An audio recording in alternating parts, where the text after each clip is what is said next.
In this presentation, we're going to talk about the SView solver diagnostic messages, in particular about message LA004, bad nodal release.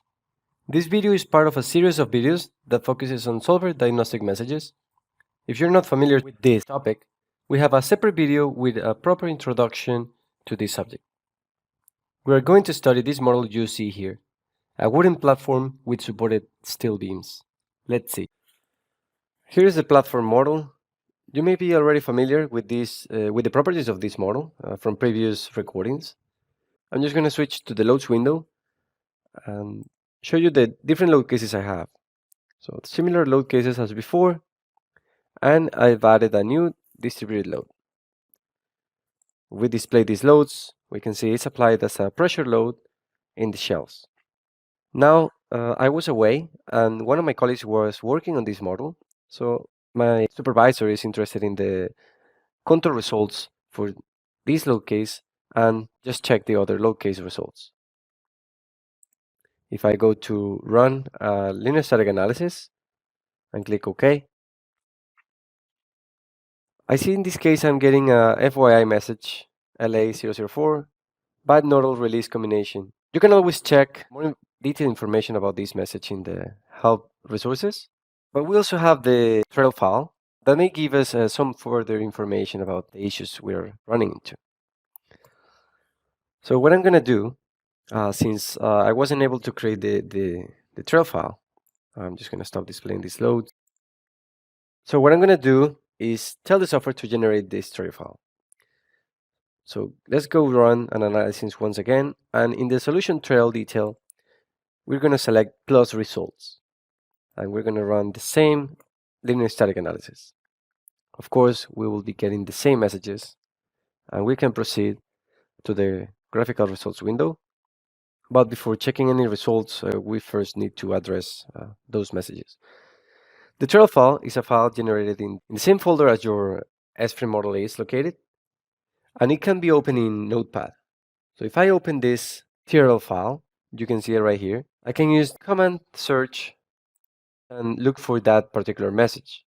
So if I go down, I go find next, and here's the first time that it's been seen. And in the elements, we can see for element 4, there's something going on.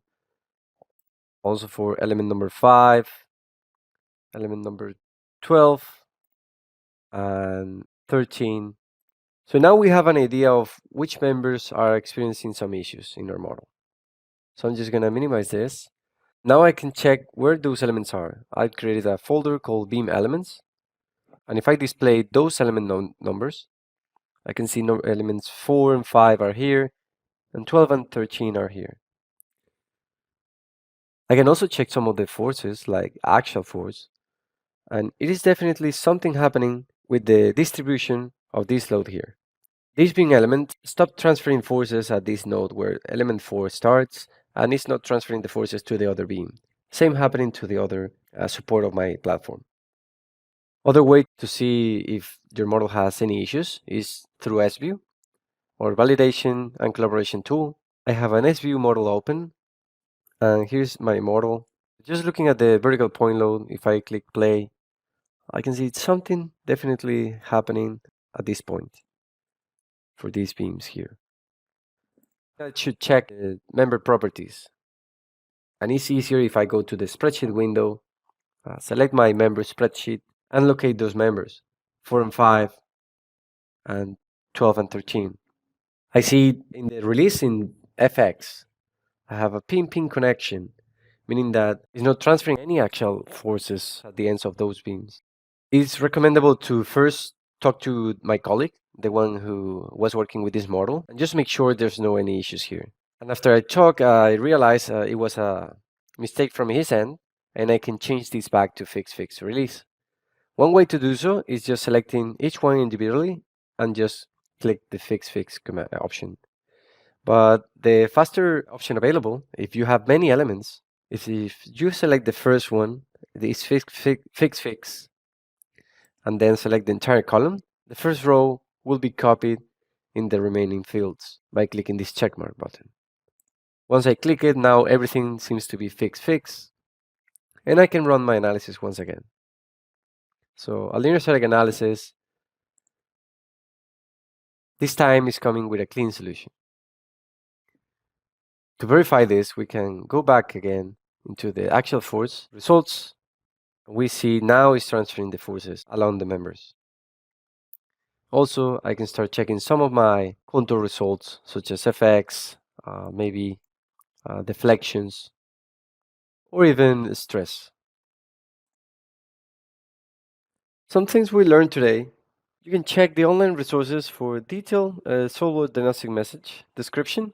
Always use the error and trail files to investigate further these solver diagnostic messages, as these may give you some more clues about what the issue is in order to fix it. Always address any solver diagnostic messages that you find in the way. And if you are not sure about the meaning of any message, you can always reach us and get in touch, and we will provide assistance.